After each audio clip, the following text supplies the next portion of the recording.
Blog Talk Radio. Good evening, everyone. This is me, Jonathan Alexander, and I'm here to host our show, Life, Laughter, Happiness. Today, I have my co-host Barbara here with me. Are you there, Barbara? Yes, I am here. Hi, Johnny. How are you? Well, that sort of leads into what we're talking about today. The other day, I was in pain, and I had this had happened to me before when I was a few years ago. Apparently, I went in to get some dental work done, and then they pressed something, and then it aggravated the nerve, and it took forever to heal, and then it finally healed. But this time, after weeks of all that flaring and everything, I'm laying in bed, and I'm running my tongue underneath my tooth, and I feel a bump there. Well, I told my mom the next morning, so I called the dentist. We immediately go to the dentist within hours. I love my mom. Thank you for doing this for me. Yeah, I mean, good mom. Really I was so relieved. I wanted to hug the dentist, but she said not with COVID. Anyway, so we go in, good. and we've sort of figured out the problem. There seems to be a fracture in the tooth. So the question is, they don't know whether or not to extract it yet. But I am really happy. I mean, I've had teeth extracted before, but I think that what's nice is that it's so weird because we go throughout the day. We don't have teeth pain. We go throughout the day. We don't have teeth pain, but we take it so granted. We take our health for granted. For some people, for example, you were telling me that you walked on the beach. Not everybody can walk on the beach. Not everybody. I know. And I was ignoring it because I didn't want to burden anybody. I didn't want to burden. That's okay. I didn't want to burden anybody. I didn't want to say, this was something that was bothering me, and can I ask you a question? Go right ahead.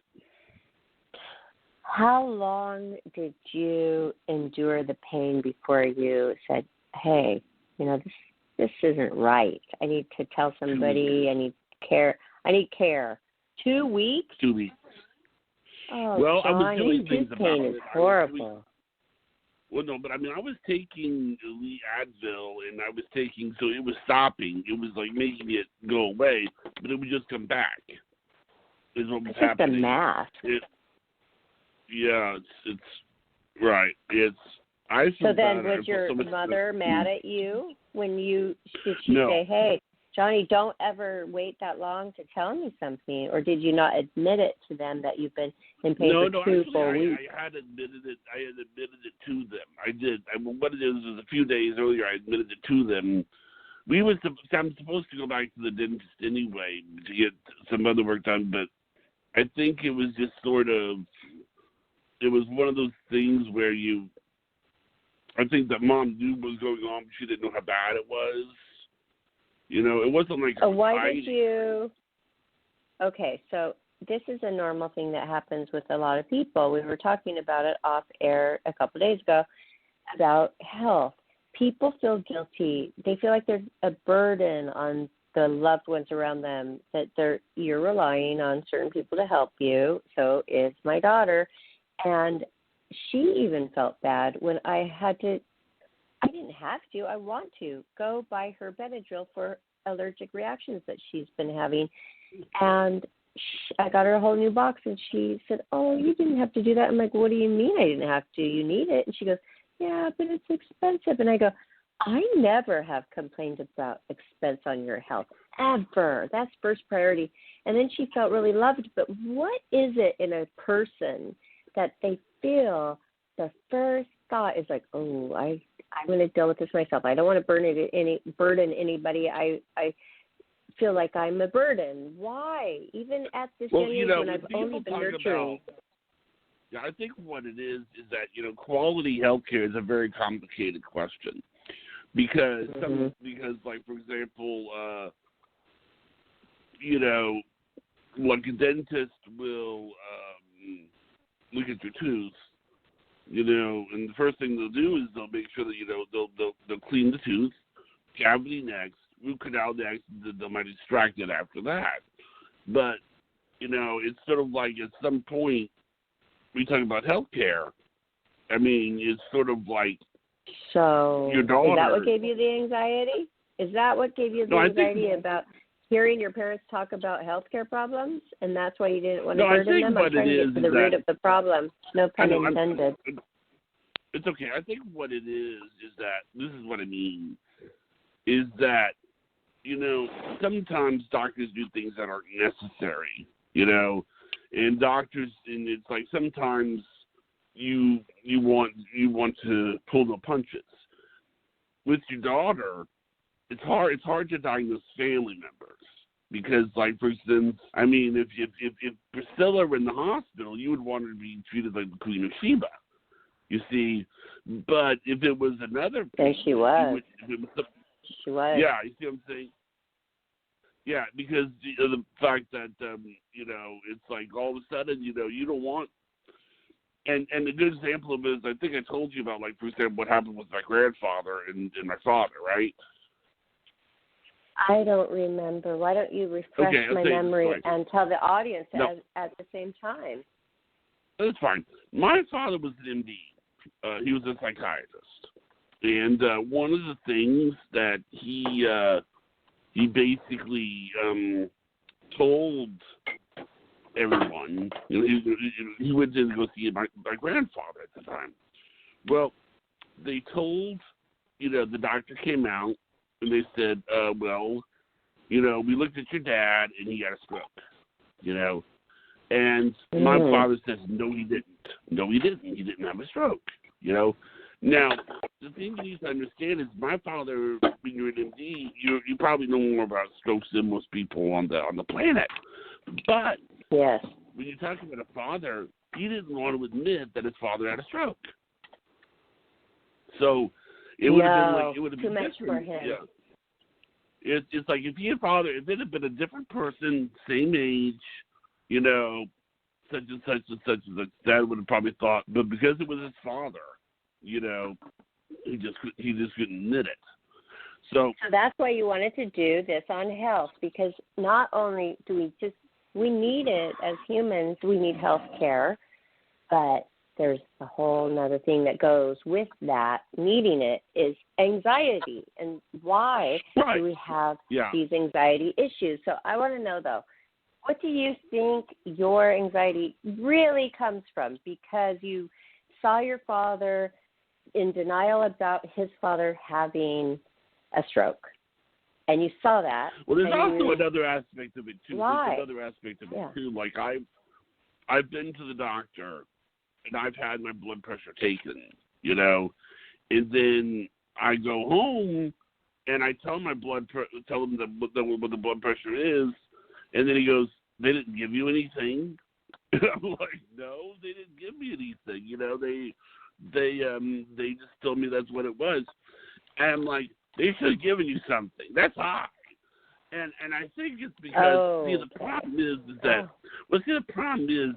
Barbara is that I think that you are, let's say that you talk to two doctors, okay? And I honestly think this is what would happen. If you talk to two doctors and one doctor says to you, your daughter has a health problem, okay? And then you talk to another doctor, and the doctor says your daughter is fine. I think you would still listen to the one that said that you had the health problem, because you wouldn't be able to get that second. Which one would you get? Which one would you be able to remember? Would you be able to pay more attention to the one that said that Priscilla was fine, or the one that said that Priscilla had a health problem? Health problem. Really? I would want to make sure that well, yes, because I would want to make sure that I check that out. Why would that surprise you? I'm going to just say, one said you're okay, but one said you're not, and I'm not going to check out the one that said you're not. I mean, I would have to. No, you didn't hear me. which one are you going to wind up listening to more? The one that said that Priscilla is okay, or the one that said that Priscilla had a health problem? Which doctor are you going to listen to? They're both good doctors. I would have to listen to the one that said she had a health problem. Yeah. See, and that's the problem that it is. It's like ideally, we want to be a certain weight, but then there is, but they don't tell you that if you're 10 pounds overweight that you're going to be dead. They don't tell you that.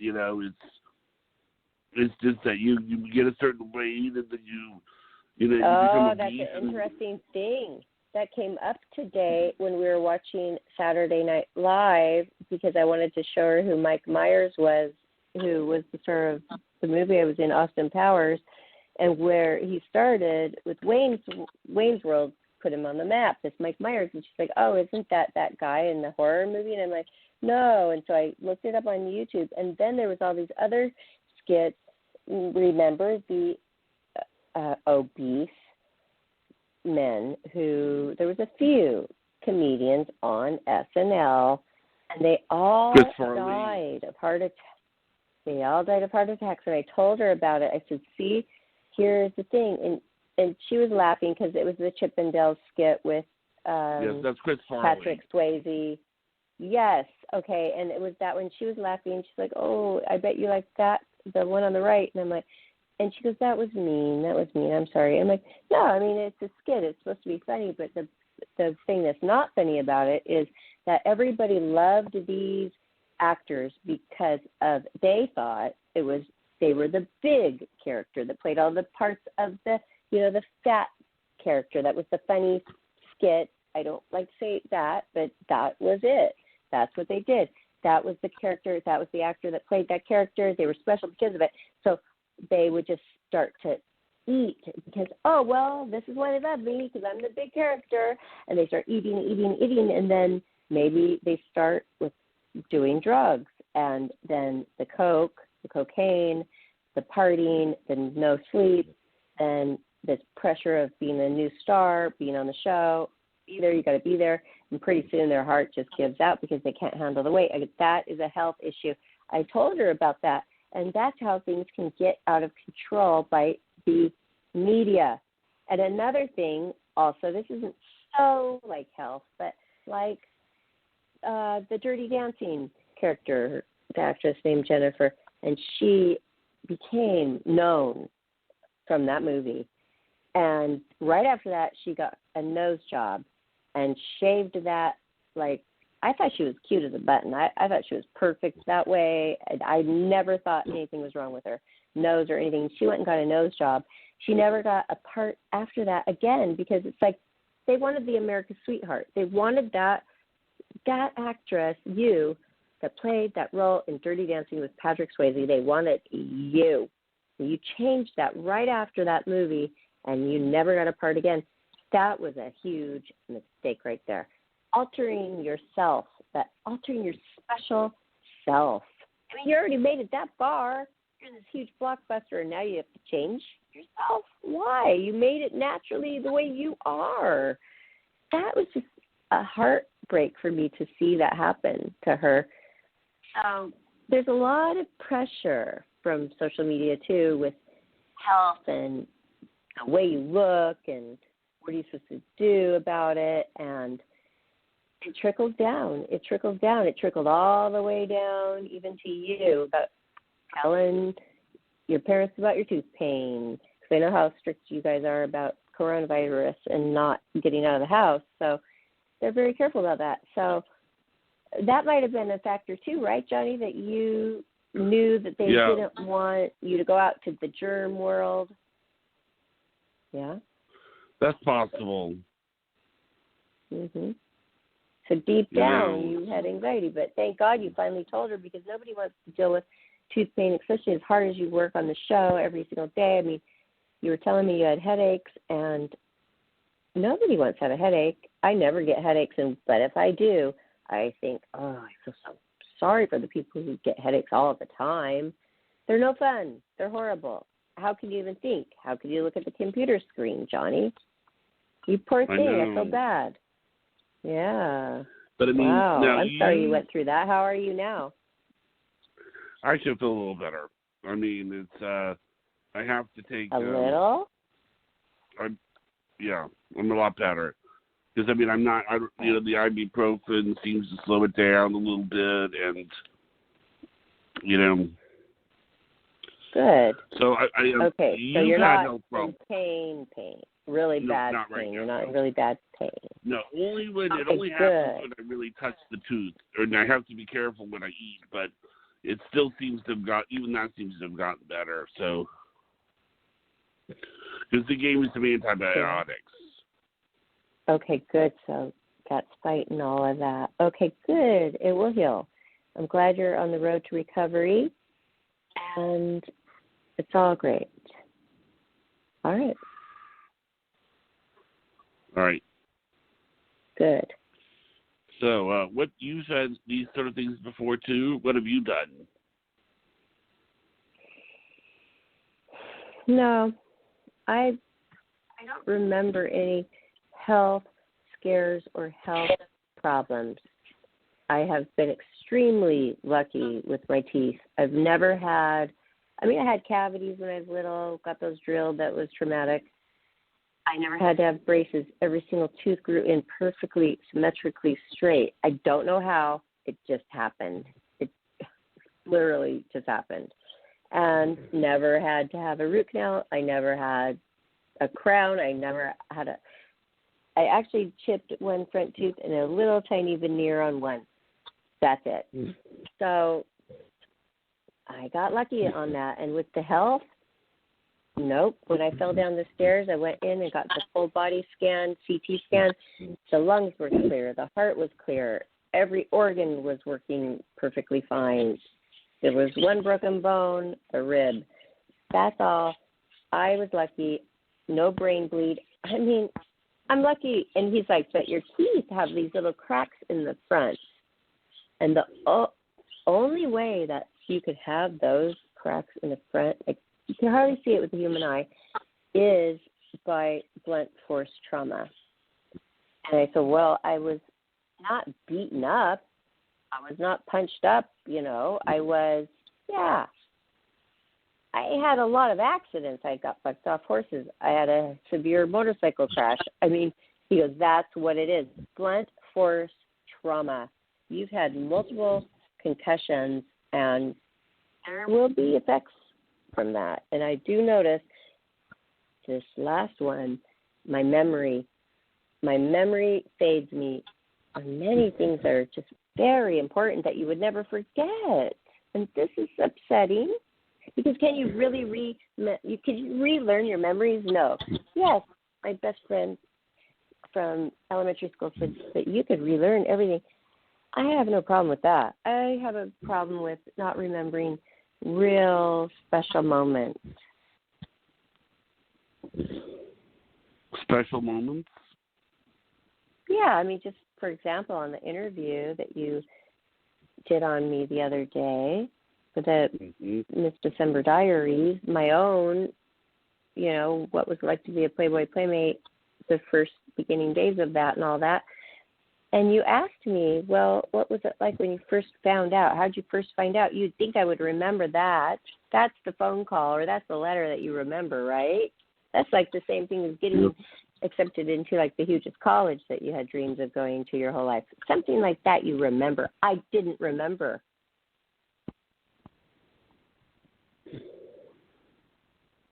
Yeah. But I imagine, do you feel a little bit weirder now, like more cautious as you've gotten older? Oh, yes. I used to want to jump out of an airplane and do skydiving and just bungee jump. I still will skydive, but I took bungee jumping off the list. No way. I'm not going to do it now. So, yes, I am a little more careful. And with all the accidents, and I'm responsible for my daughter, so I have to be careful with myself. I used to do double black diamonds, downhill moguls, skiing, everything all day long. I didn't care if I wiped out. I rarely did, but I was a kid, I had no fear. Now there's no way. I'm fine with the blue, the intermediate, all the way down. Just let the breeze, blow through my hair. I'm good with that. I'm happy. I don't have to do double black diamonds anymore. I don't want to go slalom. Just give me the 2 skis on the lake. I'm fine. I just want to look at the beautiful homes and, I am not risky like that. I have little fawn ankles. I'm like surprised. Gosh, they never even broke. Never had a broken leg. Just some sprained fingers from gymnastics. Have you ever had a broken bone? Just an extracted tooth. Never a broken skull concussion? No, thank goodness. Really? Wow. Do you think it's strange that certain people, like here I am telling you about all these concussions I've had, gymnastics, because one of the things when you do get hit on the head really hard, you throw up sometimes or you get really drowsy. The first time when I was in gymnastics and I don't know, I got off track and I twirled so far off the diagonal that I was supposed to stay on, I went completely in my head the other way, and I kept flipping around and flipping in the wrong direction, and I hit a wall really, really hard, doing like front handsprings and stuff. Really hard, I hit the wall. And I was just a kid, so they're like, oh, go sit over there. You didn't quite stay on course. I really was so sick. A few minutes later, I was like dizzy, and I threw up, and that's a sign of a concussion. I think that was one of my first concussions ever, probably like 6 or 7. So it was pretty intense, Wow. Maybe 8. It was pretty intense. And then, but did I ever get treated? No. You just go home and go to bed. We'll hope you wake up. And the second one, when I was 15, and there was probably many in between. I got bucked off a donkey going downhill as full bore. That donkey took off with my brother and I on the back. We were probably like 5 and 6. Bucked us off. We were bucked off, hit our heads, and rolled down the hill like 20 times. And we came up and told the parents we had all those thistles in us everywhere. We're like, cuckoo, cuckoo. Like, we were like, what's going on here? Obviously, we had major concussions, and they just, brushed us off and said, go watch TV. I don't know. Nobody even knew. We needed care, and people can die from that by having no care after a concussion. And I've had many. And then the cheerleaders, when I had the motorcycle accident, and then the cheerleaders on the summer vacation practice before we were sophomores in high school, brand new cheerleader, all excited. We were over at a girl's house, cheerleading practice party overnight. The parents weren't home. The little boys were on their dirt bikes in the back, because I grew up like that, like out there in Timbuktu with horses and motorcycles and good old boys, that kind of thing, okay? So I decided, I hardly remember it, but I do remember looking out the window and looking at how fun that was. And the girls were doing something else, and I went out. I supposedly asked them if I could ride it. No helmet. I was going around, and it was like a dirt course with jumps and stuff. I was going around and around, and I do total jump, and I didn't mean to, and I did it, and I landed right on my right side, shoulder, head, right hand, everything. And that's when the neck problem started happening, and I got military neck, and now it grows the opposite way. So, yeah, that I think my mom brought me to one after treatment for that. I had to go to the hospital. I lost my memory of the whole summer. They picked me up. I actually was in trouble. I remember sitting in the backseat of the station wagon in trouble, but having a concussion and just kind of not knowing what was going on, but like, oh no, you're in trouble because of what you did. Not you're hurt, let's take care of you. It was you're in trouble. I just remember that. I remember that very well. You got in trouble for what happened? I just remember being in a lot of just very much trouble energy. Just you have no idea. We're going to get into that when we do I don't know what you're going to title that show with Christy Tom that's coming up. Christy Tom. We have a show scheduled with Christy Tom coming up about. It's on March the 1st. About. It's gonna be. Let me give you a moment. Well, I don't want to say it. I don't want to say it because it's not easy to talk about. Okay. I'm being a little weird about it. Show is Christy Tom talks about being abused. Bingo. Right. Okay. So we're on the subject of health today. I would like to talk about something else in the meantime, and I want you to chime in with questions because I don't want to be the only one talking. I don't. Maybe people are sick of hearing me. Maybe they don't want to hear me rambling and rambling. Okay, but remember, you had your tooth story, and I had another topic to talk about health-wise. Yeah. Do you remember? What is it? You think it had to do with you being pregnant? Yes. Okay, this might strike a chord with a lot of women out there. I was pregnant with twins, and now I have one child. So something happened, right? Something must have happened. Where's the other kid that I was pregnant with? Right. Right. What health problems? What's the story? Okay, I was a few months pregnant. I went in for my annual checkup. You do once a month after 25 years. Oh, the look on his face. Wow. There was the heartbeat. He was looking. It was the time to find the heartbeat. That's what it was time for. And he found one. Then he found the other. He found both heartbeats. And then he goes, oh, and the look on his face, oh my gosh. I knew something was wrong when I saw his look at his eyes just totally changed. He's like, there's something here I don't like what I see. And he says, it's Thursday. I'm going to get you in tomorrow morning so you don't have to wait the whole weekend till Monday to know, because if something's wrong with your babies inside of you, it's like, oh my gosh, the thought of that, that would be a horrible 2 days of not knowing what's wrong. Yeah. He got me right in the next morning. I didn't call any friends, any family members, which I had some around me, to go with me. It's something I just had to go do by myself. For some reason, I didn't want anybody to look at me and feel sorry for me. I didn't want any outside distractions.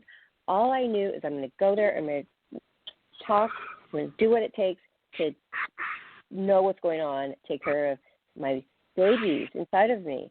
So I was so excited because I had gotten pregnant naturally with twins, and that is so rare. The percentage of that, go look it up, is extremely low. Not when you're on things to get pregnant. That kind of, I forgot what the name.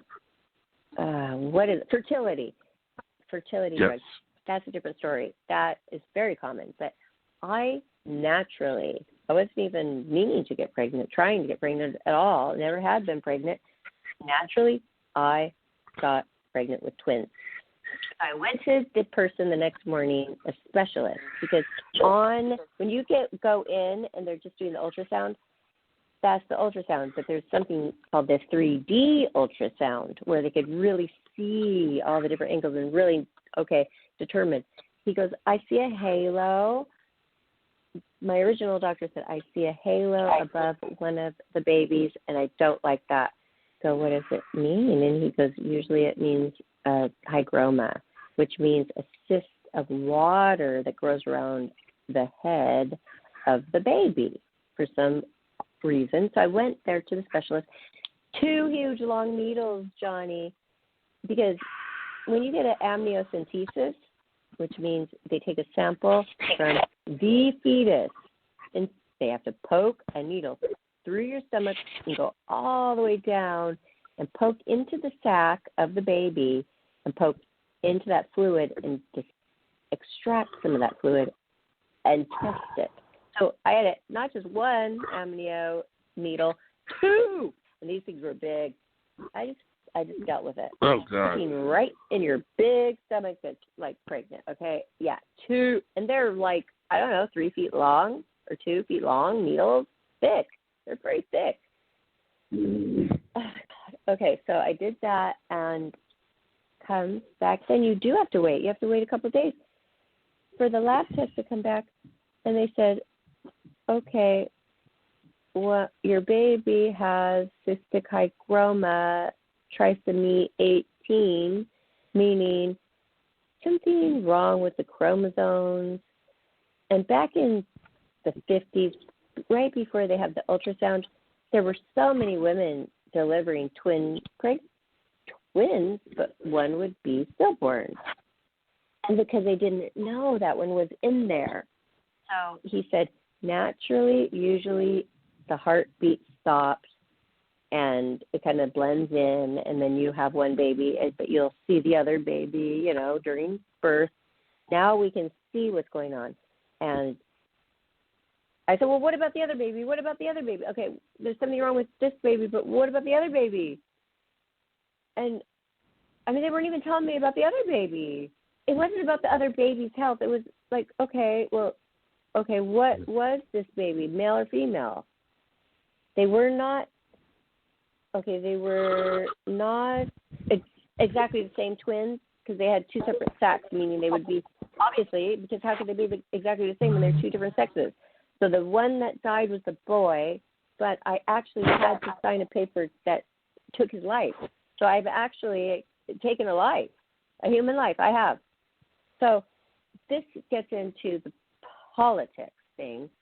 Well, if I didn't have that choice, that's a choice word there. If I didn't have that choice, what would I have done? Because the doctor, the specialist said there's one person in New York and there's one person in LA, 2 doctors that can do this to where they stop the heartbeat of the baby. Because if you usually the heartbeat stops by itself because this cystic hygroma is so bad. If you deliver this baby, the most it lives is 45 minutes tops, and it doesn't really even look like a baby, okay? I'm sorry to get graphic here, but he was trying to actually show me pictures and trying to, convince me to take away this pregnancy. And I said, you don't have to convince me. If you say that cystic hygroma in 2 weeks could explode and pop and then kill the healthy baby and also get into my heart and maybe kill me, you don't have to show me pictures. Let me sign. If that cystic hygroma baby is going to live 45 minutes and not even be a baby, why should I let that, now that we have science that has helped us to determine what's going on, why should I let that ruin my other healthy fetus? By the way, I was 37 years old, and I was going to be delivering at 38. I didn't have a lot more time to have a baby, okay? Well, okay, so what if I just said, let God take care of everything. I'm not going to use my mind that God gave me to actually find these scientific facts out and then determine, what to do. Oh, throw that all out the window. Just let whatever is going to happen.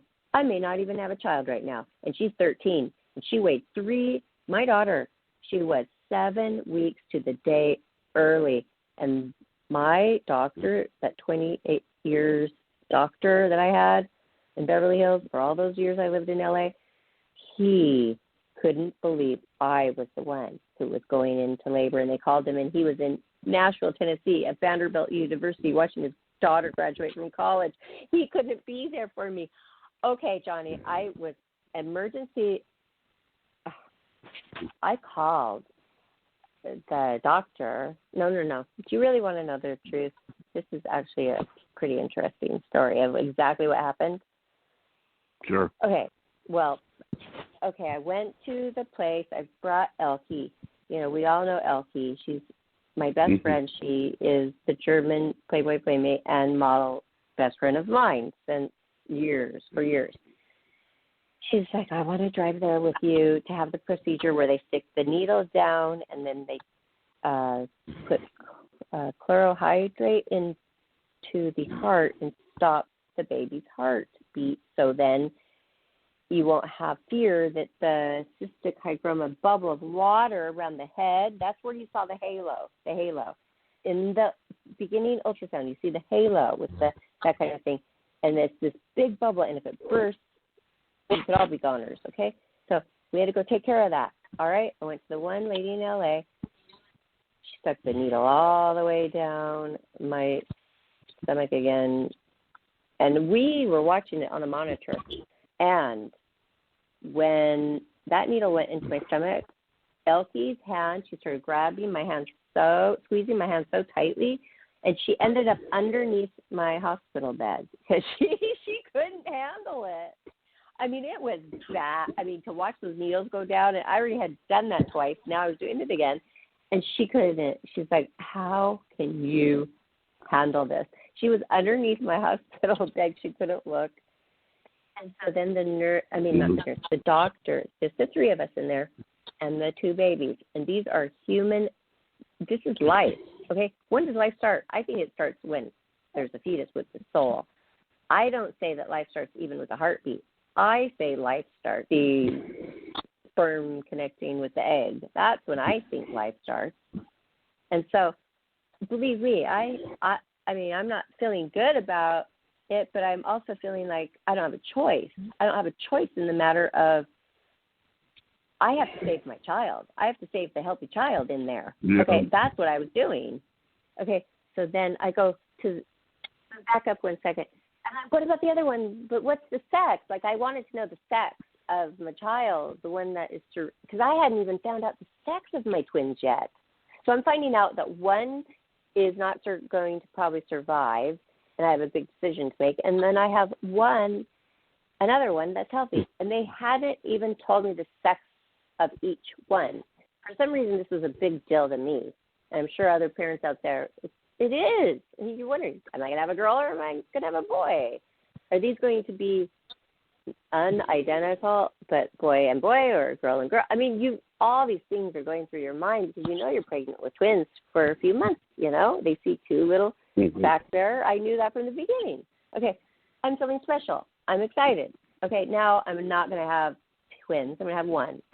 I'd like to know, is it a girl or a boy? I mean, they're like, what? I'm like, please, before you hang up, could you just tell me that? Went through all of this, and I would like to know, am I having a girl or a boy? And they finally said, you're going to have a girl. Okay. So, I mean, that was just important to me. So I remember that very well. Then I went, and I was going through sadness because I'm thinking, okay, I always wanted to have a boy. I always wanted to have a girl too, but I really wanted to have a boy because I'm so athletic. I'm so into sports, baseball, football. I know how to play it. I know all the rules. I was just going to be right there at his games, and why can't I be the same for her? I would have been.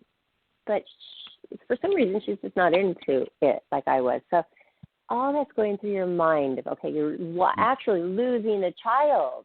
You're going through that. You have to be pretty strong, I think. Anyway, I went through that. And you go home and you think for 24 hours you might lose the whole pregnancy because that's the risk. I mean, everything's like been poked, the water's swishing around, things are happening inside you. You go home, and I was completely alone.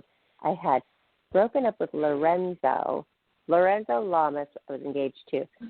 I had moved to Las Vegas for my own show, Headlights and Tailpipes, which I did do. I met my dream man, Mark Blackman. He was the father, okay? But he was still in Las Vegas, and I was kind of on the outs with him. And so he didn't quite know everything that was going on, okay? So I was alone. I was a lone, single person going through this. But when I broke up, I had got in Lorenzo an apartment where I used to live for 9 years. I just was nice, you know, and so he was living there. When I came back to LA and I wanted, like, I'm like, I'm not going to be where it gets hot and I have no friends. My show's over. I mean, I have really nothing. I'm on the outs with the baby daddy. And you know what? I'm moving back to my home, which is California. So I did. In the first place, I could get a place with my wonderful place in Beverly Hills where I lived before for years, which was the same complex as Lorenzo. But we were friends, okay? So I was 7 months pregnant, and I went through all of that, and I came home. It went smoothly.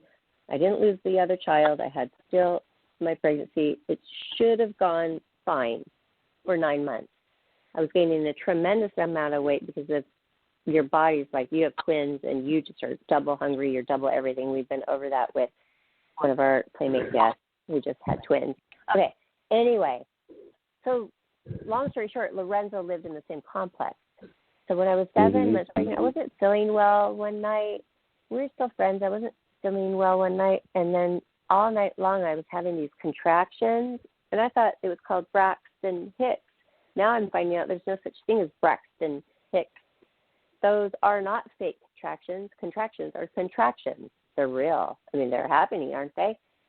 I was sitting here alone in labor for 8 hours all night long, writing down the time on a notepad, and the writing was going down and down and down like crazy. Like, oh, wow.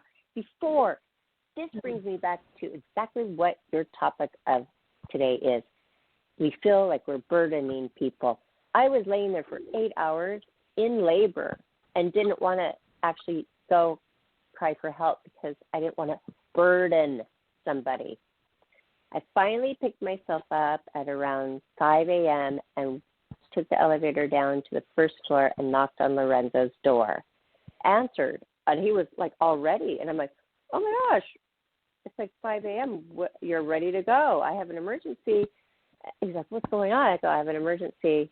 And I've been having contractions all night long. I don't know. He's like, let's call your doctor immediately.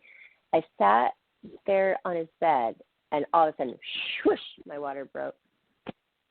It was an emergency. I was only 7 months pregnant. Do you know how your baby's not ready to come out? It's not fully developed inside of your body. It's like it could die. That's premature. That's majorly premature. 7 weeks. Premature. Okay, so then he called the doctor, and the doctor was like, are you kidding me? You went through this all night long? Get yourself to the hospital. We'll be waiting for you now. Oh, my gosh. He got me, and he goes, I'm up and ready to go and dressed because I have a flight to Las Vegas. I'm doing a job. I have a flight in a couple hours. Who really loved me as a person, who cared, like was there for me, rushed me to the hospital. I mean, he had already had 6 kids of his own. He was the person that should have been there that time for me to help me. I could have laid there for hours if I didn't think Lorenzo lived on the first floor and I could go down and knock on his door. I wasn't calling anybody. I don't even think I was in the right mind to call somebody. I was like, you feel like you're in another world. You're going through that kind of, you're going to have a baby. You're in another world. I'm telling you, Johnny, it's different. And you're not on drugs, but you feel kind of like you are. It's really weird the way the body goes into this kind of action. And he took me there, and then on the way there, I called my dad. He lived in California close by, so then Lorenzo goes, okay. He put a towel between me. It was gushing out, like water everywhere. And I wasn't embarrassed around him because, A, he was my fiancé, plus he had been through 6 pregnancies with women before. Had 6 kids. Then they helped me, and he dropped me off at the hospital. I remember being there. And, of course, in the morning, you're hungry and you're thirsty and you hadn't eaten because it was like, early morning. Oh, my gosh, Johnny. It was 8 hours. And my dad got there, and he let Lorenzo was like, okay, your dad's here. I'm going to go catch my plane. And I'm like, thank you. Dad was there by my side. My mom flew in. Oh, my gosh, Johnny. They wouldn't let me eat or drink. Not even a sip, not even a lick of an ice cube for 8 more hours of hell. because they're worried you're going to throw up and like cause problems. They had me down. I was strapped down. It was an emergency. They had a wheelchair waiting. I mean, I was strapped down. They had monitors on the baby. They had monitors on me. It was Cedars-Sinai. Priscilla, long story short, talk about a burden, which she was not. I had great health insurance. $250,000. $250,000 to have that baby. 7 weeks in ICU. Every day I went there twice a day to do the breastfeeding because it's very important to from the breast milk that they've never been able to scientifically copy ever. It's just something that the mothers make that is extremely, very important for the newborn baby. Very important. Very important, especially for the ones that are fighting for their lives. She was 3 pounds. 3 pounds. She looked like a little, tiny little, little rat, but she still had like peach fuzz hair. And, oh my gosh, she was so sweet to me. She was the most beautiful thing in the world to me. Like, my dad's thumb was bigger than, like, I think her head. I mean, it was tiny. And then she even lost weight down to under 3 pounds, which was normal. And then they had to put bilirubin lights on her, the jaundice. They almost thought they were going to have to do open heart surgery on her at she was only in there a few days because the heart valve that early doesn't shut. Sometimes it does by itself. And thank God the next day the heart valve shut on its own. Mm-hmm. She didn't have to have open heart surgery as a complete infant. And you know what? When she's bouncing around and she's like bigger for her size and like bigger for her age and she's healthy with those fat cheeks, I could not smile more because nobody has ever heard me speak publicly about this story in my entire life. They think that everything just happened so easily for Barbara Moore, and that's what they always think. You know what? That was very hard to go through. It was a lot. And plus, right after that, she was a year and a half old, and her daddy, which we made amends, and we were trying to get back together, to get married and all that, 13 years. I don't want pity. I can handle it. I'm doing it. Sometimes it's better. Believe me, sometimes it can be a lot better than having an ex in your life.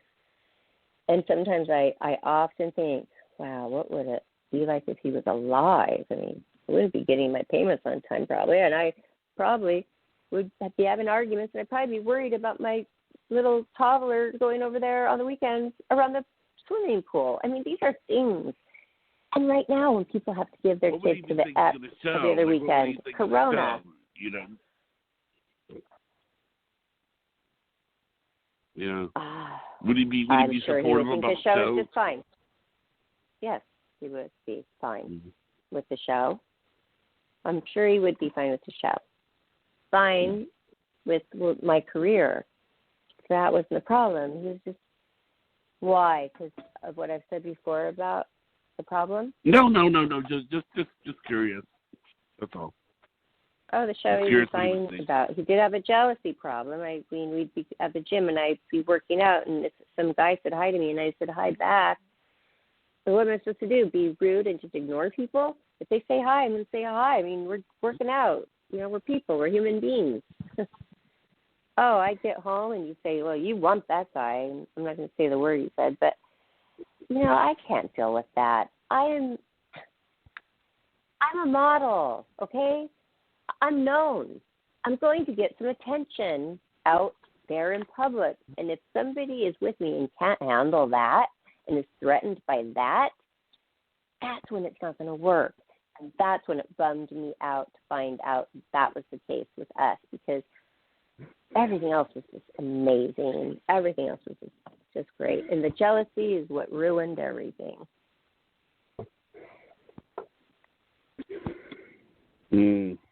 Anyway, wow. So everybody, I had to make a decision. Here's the thing. If you weren't able to make a decision and you had to go to another country to do so, what if you didn't have the means to get there?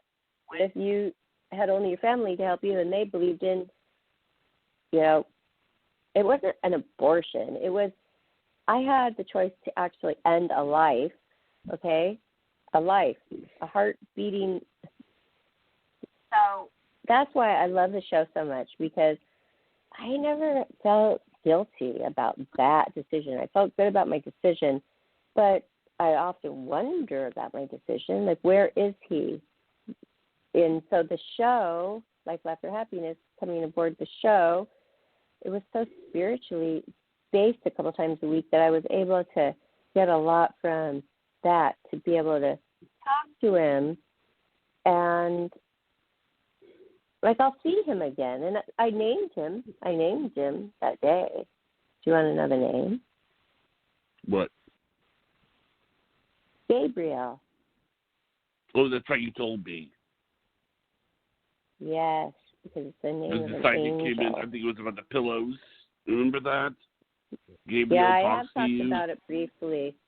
I've talked about it briefly, but not this whole thing. But yes, so good memory. And I named him Gabriel, but I also, after that, I did get married for a couple of years, and I then had 2 more miscarriages. And that's when so I only have one baby, and I always wanted to have 2 or 3. You know, I wanted to have more. I wanted my child to have a sibling. I had one. It was great.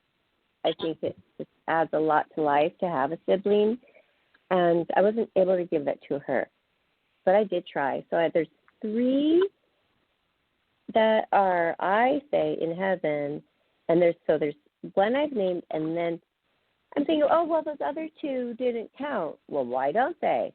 Well, they never got the heartbeat. When are we as human beings here on this planet, who are we to say this is when life begins? Doesn't life begin when the life begins and we're growing in you and it's a fetus? That's before the heartbeat. That comes before the heartbeat. Is that the soul? So I'm going to say yes. That's when life starts. So I have 2 more that I have not named. Those 2 never did get the heartbeat. I'm thinking because I was 40 at the time when I was trying to get pregnant and have children with my husband, and then maybe my eggs were old or something. I mean, it sounds weird, but it does happen, and that's when people freeze their eggs. Like, it's not my fault. Hey, Father Time. You know, that's how it is. That's how biologically it works, and it was okay. Okay, I'm happy with my one child, but I want to name those other 2. And they have to be names that could go boy-girl, because I don't know if they're a boy or a girl. So I have to do kind of names like that, and there's so many names I like. Johnny, if you had a baby, what would you name your baby if it was a boy? Well, if it was a boy, I might name it after my father, maybe Ralph, but I would have to talk to my wife about it. If it was a girl, I like to name Layla, because there is this girl that I knew that was across the street from where we were living, and it was the first time. See, what had happened was, up until then, nobody, when it came time to babysit, I had 3 sisters. When it came time to babysit, nobody asked me, they asked my sisters. You know? Right. And I thought that was wrong. I mean, I thought, I should be able to handle, a kid. It's true I can't drive, but my sisters can, but that doesn't mean I can't handle a kid. That's so sweet. You wanted to do that. So they had me, this friend of mine, she was a dancer, she had me, she had me babysitter kids were Layla and Chaz. And the thing about Layla was, Layla had, whenever Layla would talk about me, she would never talk about me like I was an adult. She talked about me like I was 9.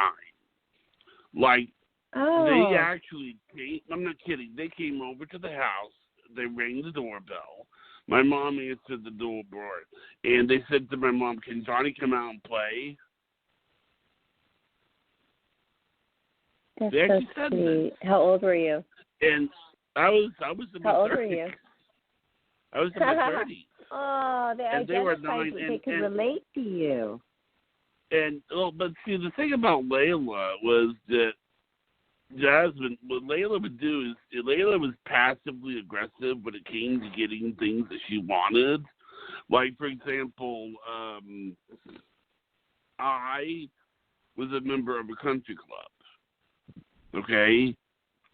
And at the country club, we had swimming pools, you know, and you could eat at the swimming pool. They had like milkshakes, Coke, orange juice, hamburgers. You could sit, you know, and get a tan. I love country clubs. I got it. Okay, good job on your parents' part being members of a country club. That's cool. No. This wasn't my parents. This was me. I paid for it. Oh. They were. You were a member. So it happened. Yes. You were a member. So yeah. Wow. At this smart, particular time when smart I was cookie, Johnny. You get a lot of high-end women like that. Just kidding. So what happened was that I was this member of a country club. This was when I had a little more money. And then what happened was that but I could bring guests to the swimming pool with me. So what happened was that I told Layla. I told the mom first, but I told Layla. I said, Layla, you know, I have I'm a member of a country club, and at the country club we have a swimming pool, and you can do it. You know, you have milkshakes, food, you know, and all sorts of other stuff. Yeah. And I said, would you like it if you and your brother Charlie and your sister Jasmine and maybe your parents can come with me to the country club and swim? You know, someday, sometime. I said sometime. Now notice I said the word sometime. Well, without batting an eye, this cute little girl looks up to me and she goes, "You mean like Thursday?" Oh, how cute. She immediately picked out a day. So I'm how like, smart. Well, if that's the Thursday is the day that you want to do it, I guess we can do it. Let's go see if, you know. So we went there, and it was just hysterical. I mean, that girl was just so, just the way, I love the way that was a little girl. I mean, it was just so hysterical. And then, like, we would go to the movies together, and I would get some popcorn. Were you the favorite? Wait, were you the favorite? Did you become the favorite babysitter? Yeah, well, as far as babysitting, I was. But, I mean, I'm not the only adult who did things with them, but I was the babysitter. And then what happened was that we went to the movies, and I got some popcorn. And Layla was like, "Baby, I should keep the popcorn in my lap so eat it." I mean, she was clever. She was obviously what she's doing, but she was getting away with it. And it was just. I mean, Layla. I think it was what happened was that they would actually come and look for me. They would actually come and look for me, like, we had a knock on the door, and then my mom would say, "Hey, Johnny, you have some guests? Layla Jasmine here. Oh, hi," And, I mean, did you make money? It's like they talk. Did you make money? What? Well, did you make money when you were? Oh, good. Well, Johnny, they paid me to babysit. You should get paid for it. I mean, that's a job, even though you enjoyed the job. No, I mean, I didn't care. But I got paid for it. And it was like,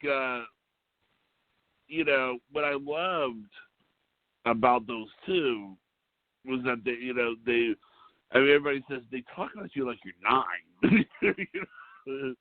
I mean, seriously, like they would say things like, it's too bad you're leaving so that you can spend the night. Well, that's sweet. But, Johnny, that's because it's not because you were acting like you were 9, and I know you didn't say that, but it was because you could relate to kids, and I've always told you, you're amazing with kids. The kids, little kids, medium, tweens, teens. My daughter is a perfect testament to that you're good with. Never answers the phone to my friends don't just call her up to chat, and you do. And she likes it. I mean, that's your thing. Yeah. You guys have like this running, dialogue, and that's cool. So good job, Johnny. Well, Relating. You're good with children. Thank you. Well, we've been doing this for an hour. Do you want to go ahead and do the shout out? Sure. Okay. Well, just to wrap up things, Johnny and I decided it was a great idea of his to have the topic today about health. Well, that might seem like a broad topic, but I think we narrowed it down really well by,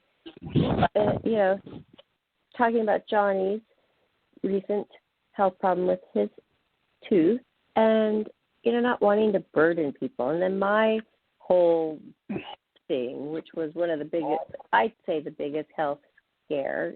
And here I say, oh, no, I haven't had health scares. Well, yeah, I guess when I think about it, I have.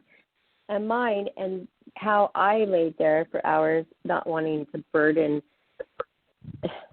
anybody either with my health, which could have been a big catastrophe if I wouldn't have, quote, unquote, bothered to burden people. So what's the moral of the story, Johnny? I mean, is that I guess you have to learn to be able to speak up, Exactly. Don't be afraid to speak up. It could be the matter of life or death. So thank you for listening, everybody. And this show will soon be up on our YouTube channel, Life After Happiness YouTube. So go there, collect it, save it, follow, and subscribe to our YouTube channel while you're there.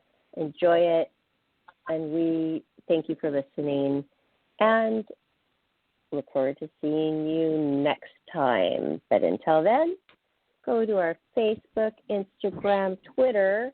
I just posted a couple things last night on, I think it was Facebook and Instagram. It kind of goes hand in hand, so I do both with Life After Happiness, some favorite music. If you'd like to go check it out, everybody. Just trying to share. And I'd like to hear, your thoughts on the show, too. So we look forward to hearing from you. And I think that's it. Do you have anything else, Johnny? Nothing else. Good night, everyone. Awesome. Thank you. Good night, everybody. Good night, Have Barbara. a great night. Good night, Johnny.